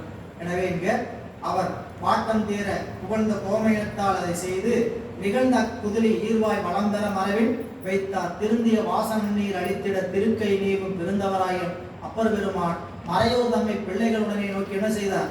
அரும்புதல்களும் நீரும் அமுது செய்வீர் இங்கு என்ன விரும்பிய உள்ளத்தோடு மேலவர் ஏவல் செய்வார். அவர் உட்காரு சொன்ன விரும்பிய உள்ளத்தோடு என்ன பண்ணாரு? அமர்ந்து உணவெடுக்க அமர்ந்து கொண்டார் அப்படின்னு சொல்லி காட்டுகிறார்.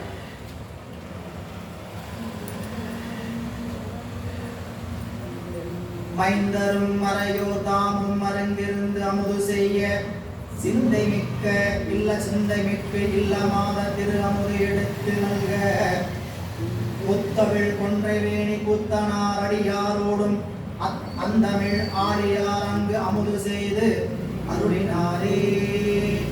இவ்வாறு மைந்தர்களும் மறையோராகிய அப்பூதியடிகளும் அருகில் அமர்ந்து அமுது செய்ய சிந்தை மிகுந்த மகிழ்ச்சியோடு இல்லத்தை சார்ந்திருக்கக்கூடிய திருமணையார் அமுது எடுத்து நல்க கொந்தவில் கொன்றைவேணி கூத்தனார் அடியாரோடு தொண்டர்களோடு நம்மளுடைய தமிழ் ஆழியாராகிய அப்பர் பெருமான் அங்கு அமுது செய்து அருளினாரே.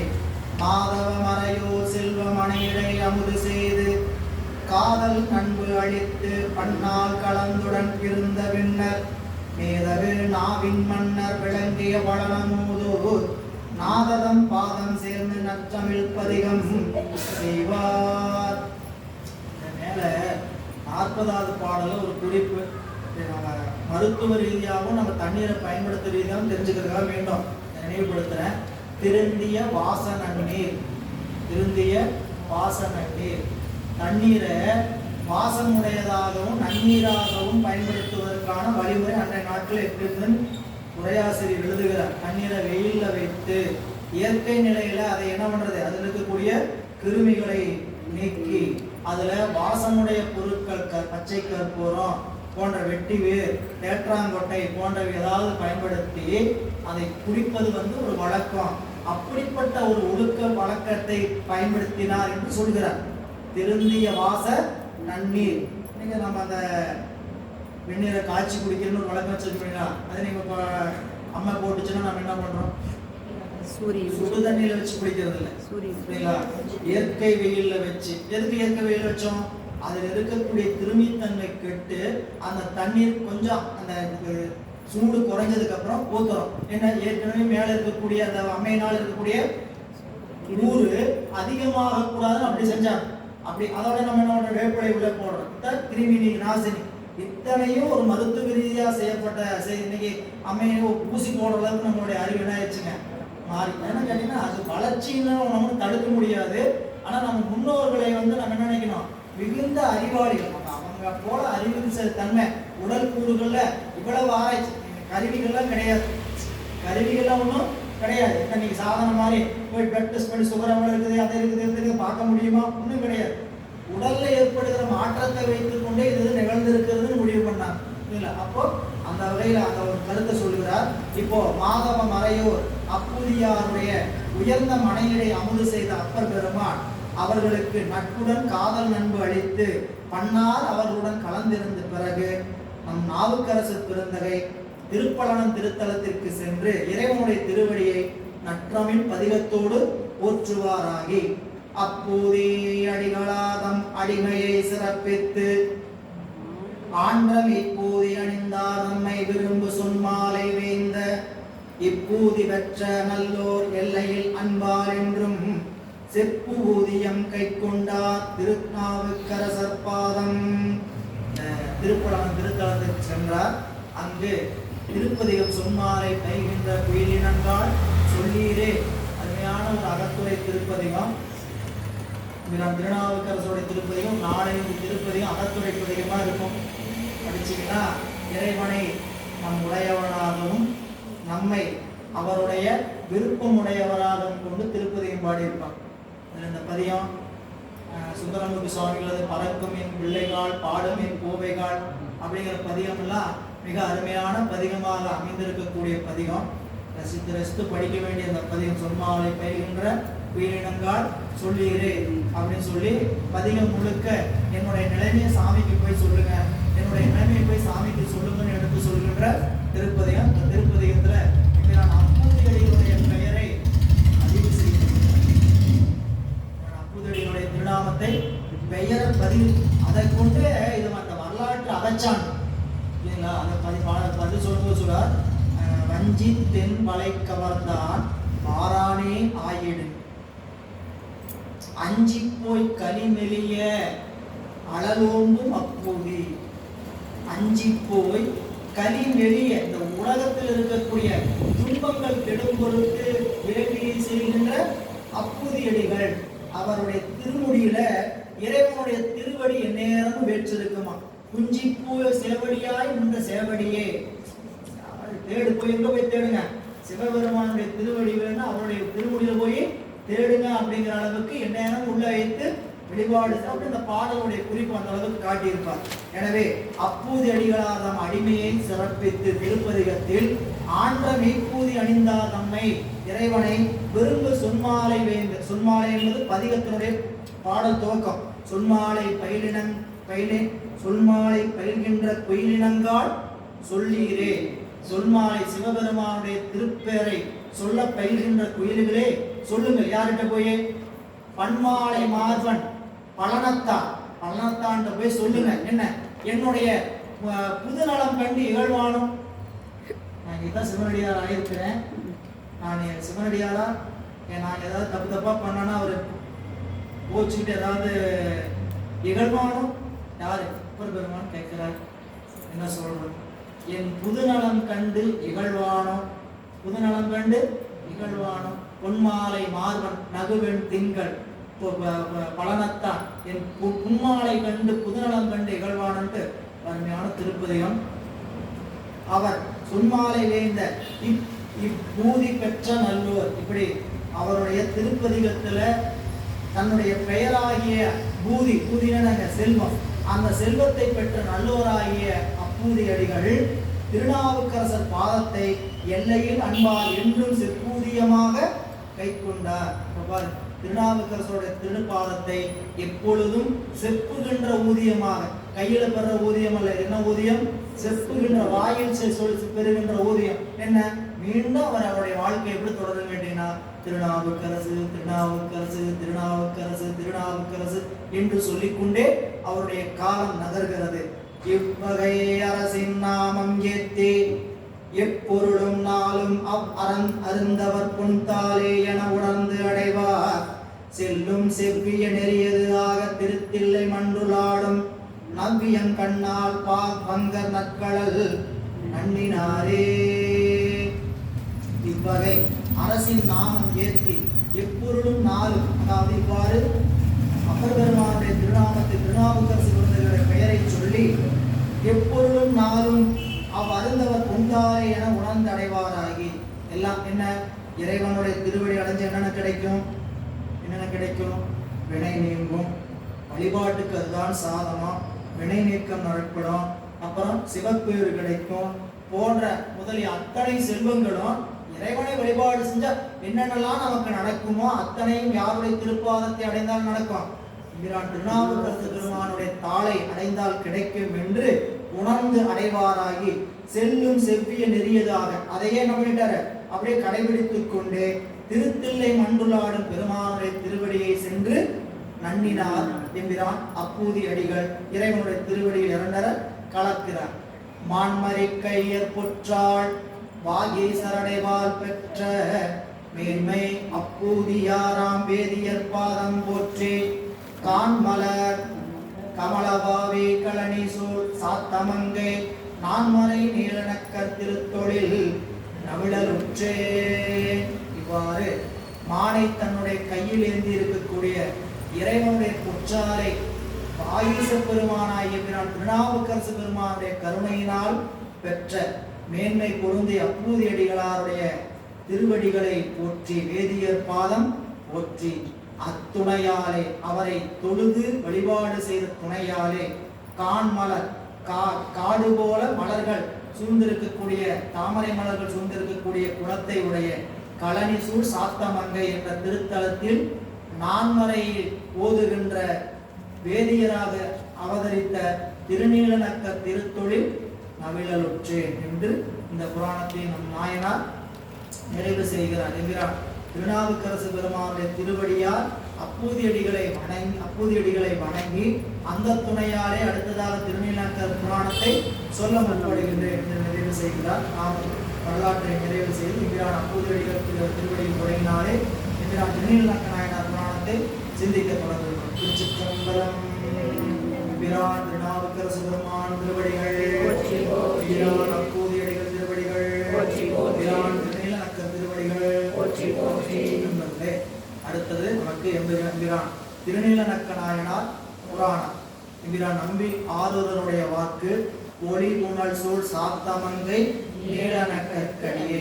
ஒளிக்கும் சப்தமிடும் தண்ணீர் சூழ்ந்திருக்கக்கூடிய குளங்கள் சூழ்ந்திருக்கக்கூடிய சாத்தமங்கை என்று சொல்லக்கூடிய திருத்தலத்தில் திருவதாரம் செய்த நீலநக்கருக்கு அடியே. இது திருவாரூருக்கு அருகாமையில் இருக்கக்கூடிய ஒரு திருத்தலம். ஊருக்கு பேர் சாத்தமங்கை, கோயிலுக்கு பேர் அயவந்தி. சாமி திருக்கோயிலுக்கு பேர் அயவந்தி.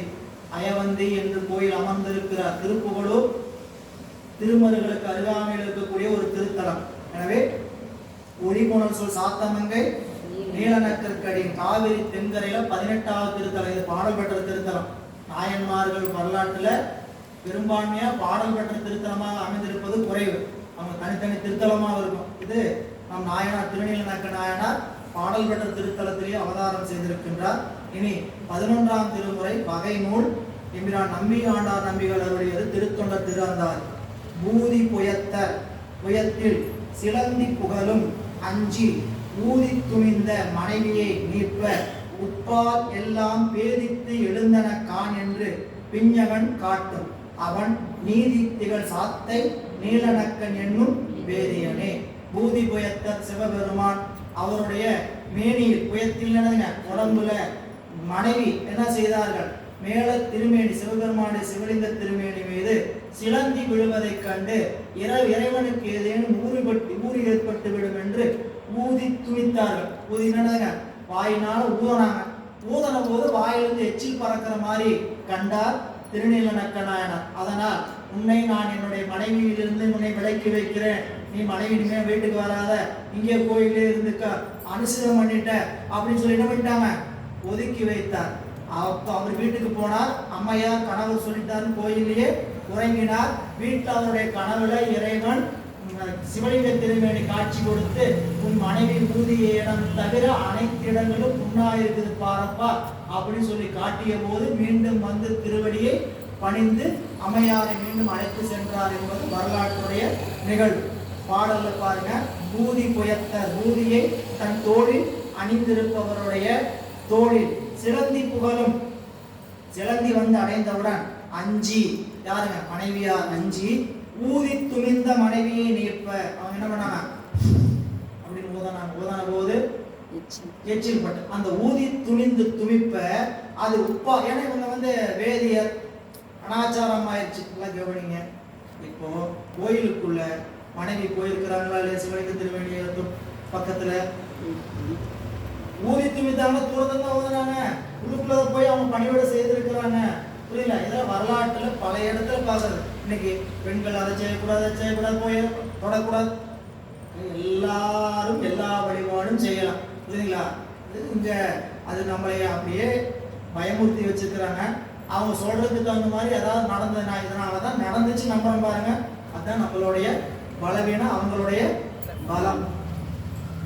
இதெல்லாம் வேறு. அது உடற்கூறாக இருக்கக்கூடிய ரீதியானது வேறு, வழிபாட்டை செய்வதில் உடம்பு வேறாக இருக்கலாம். ஆன்மா என்பது ஒன்றுதான். ஆன்மாவுக்கு ஆண் பெண்கின்ற பேதம் கிடையாது. சரிங்களா? சமணர்கள் இதை சொல்லி அப்படிதான் வலியுறுத்துறாங்க. சமணர்கள் வந்து பெண்களுக்கு முத்தி கிடையாது, பெண்ணா பிறந்தா எல்லா துன்பத்தையும் அனுபவிச்சு மீண்டும் ஆண் பெறப்படுத்ததுக்கு அப்புறம் தான் முத்தி, அவங்களுடைய கொள்கை. இங்கே அவ்வாறு ஊதி துணித்த மனைவி நிற்ப உப்பால் எல்லாம் பேதித்து எழுந்தனக்கான். உப்பால் மற்ற இடம்லாம் பாரு எப்படி இருக்கு, மாறுபட்டு இருக்குது என்று பிஞ்சகன் காட்டும் சிவபெருமான் காட்ட அவன் யார்? திருநீலநக்கர் நீதி திகழ் சாத்தமங்கை நீலநக்கன் என்கின்ற வேதியனே என்று நம்பியானார் நம்பியை காட்டுகிறார். புராணத்தினுடைய விரிவில் வரும் வகுப்பில் சிந்திக்கலாம் என்ற இன்றைய சிந்தனையை இந்த அளவில் நிறைவு செய்கிறோம். திருச்சிற்றம்பலம்.